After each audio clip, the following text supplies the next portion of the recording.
the act of taking a small, lightweight British sports car with an American V8 inside of it has given us some of history's most iconic cars, from the Shelby Cobra to the Sunbeam Tiger.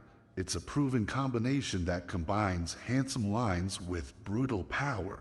But with the success of cars like the Cobra and the Tiger, many other companies saw the potential in this formula and wanted to replicate it. And one of those spin-offs might just be the craziest British-American V8 hybrid that we have seen.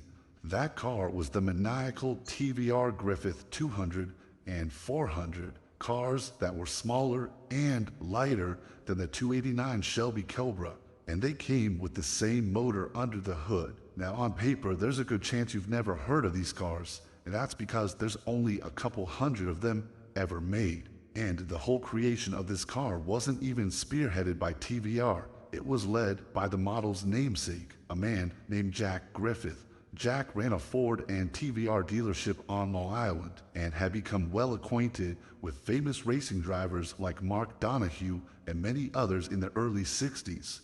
This was right around the time that the 260 cubic inch and soon-to-be 289 cubic inch Shelby Cobras were hitting the market.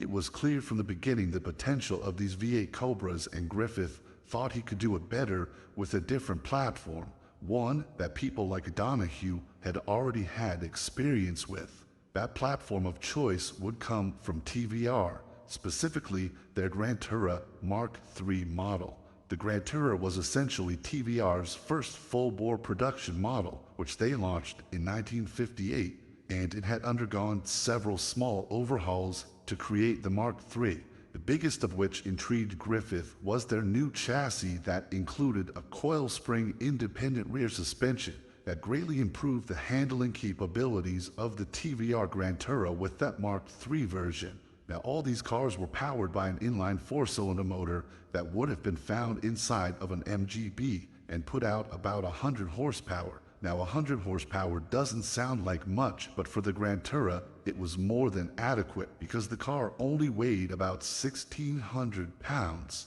which is insanely light. Thanks to its fiberglass body and tube frame chassis, it was really just about as light as you could get for a road car.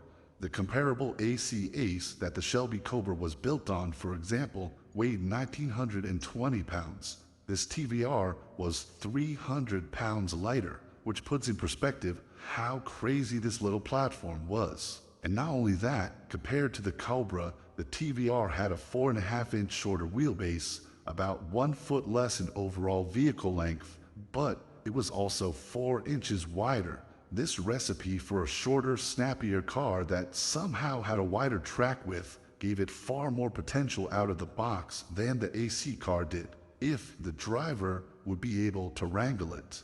After much discussion, TVR finally agreed to send Jack Griffith a rolling shell of the Grantura that was modified to fit a V8.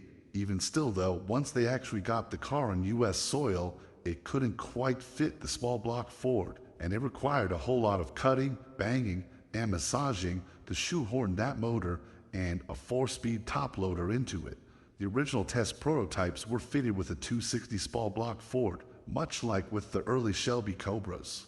This offered a major performance increase for that TVR chassis, but still kept the weight down just to about 1,900 pounds, only gaining 300 pounds in total curb weight with the addition of the new, much bigger V8 and that different 4-speed. Power now was near the 200 horsepower range with the 260, which when you actually do the math, 200 horsepower in a 1,900 pound car is actually a similar power to weight ratio to a brand new Mustang GT. But as far as I could tell in my research, no customers really ever got the 260 V8 in their cars, because by the time that Jack Griffith had ironed out all the kinks and they started building these as production vehicles, the 289 was here. And that motor had taken over the 260 spot. The 289 that was now jammed into the TVR body was available with 2 trims: the base 200 horsepower configuration or the venerable 271 horsepower 289 Hypo variant. Now, the base 289 was very comparable performance-wise to the 260 versions and would allow the Griffith to do a very fast, for the period, 4.9 second 0 to 60 sprint. But the 289 hypo cars, well, those were absolutely insane. With that motor, it only took 3.9 seconds to hit 60 miles per hour, and these cars could hit well over 150 miles per hour flat out with the 4-speed. That is serious performance even today, let alone 60 years ago. This was legitimately one of the fastest and most violent cars that money could buy.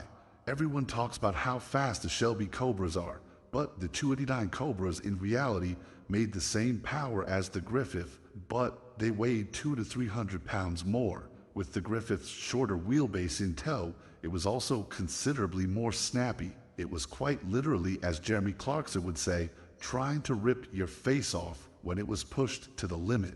You needed balls to drive a Cobra fast. With this, you needed a good life insurance policy. But what we need to talk about now is how these cars were actually named and sold in the US, because while this was a TVR chassis and body, in the US, these cars were sold as Griffith Series 200 and Series 400 cars. The Series 200 cars would be the first ones they sold, and they were sold as turnkey production models at a base price of just $3,995, which was about $400 less than a base model Corvette and about $2,000 less than a 289 Cobra. TVR, who was privy to the project and wanted to see it succeed, would send over shells of the cars, and then Griffith would take them and finish off the cars, turning them into the turnkey V8 Griffith Series 200s. Outside of the modified transmission tunnel and chassis to fit the V8 though, these were still pretty darn similar to the TVR Grantura. They even retained the same stock brakes because they felt they were still good enough with how light the car was. Griffith managed to build just about 200 of these Series 2 cars, all of which were built by shipping over shells from halfway across the world and assembling them here stateside.